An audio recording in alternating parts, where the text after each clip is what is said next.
உச்சநீதிமன்ற வழிகாட்டுதலின்படி முல்லை பெரியாறு அணையில் தமிழக அரசு பராமரிப்பு பணிகளை துவங்கியுள்ளது என நீர்வளத்துறை அமைச்சர் துரைமுருகன் தெரிவித்துள்ளார். வேலூர் மாநகராட்சியின் செயல்பாடுகள் குறித்த ஆய்வுக் கூட்டம் தமிழக நீர்வளத்துறை மற்றும் சட்டத்துறை அமைச்சர் துரைமுருகன் தலைமையில் நடைபெற்றது.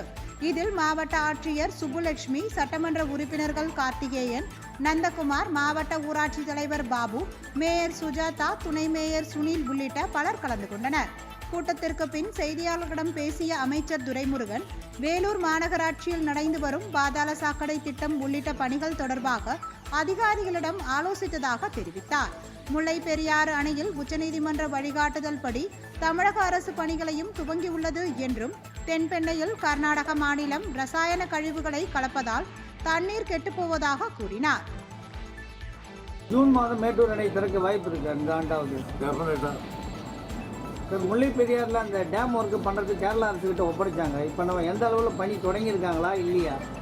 நாங்கள் போட்ட சுப்ரீம் கோர்ட்டில் பயங்கரமான இது போட்டிருக்க, உடனடியாக அந்த 7 மரங்களை வெட்டணும், பேபி டேம் கட்டணும், எந்த விதமான பொருளும் போகுமானோ எதுவுமே தரையிடக்கூடாது என்பது திட்டவட்டமாக அறிவித்திருக்கிறது சுப்ரீம் கோர்ட். பணி தொடங்கி இருக்குமா? பணி தொடங்குறாங்களா?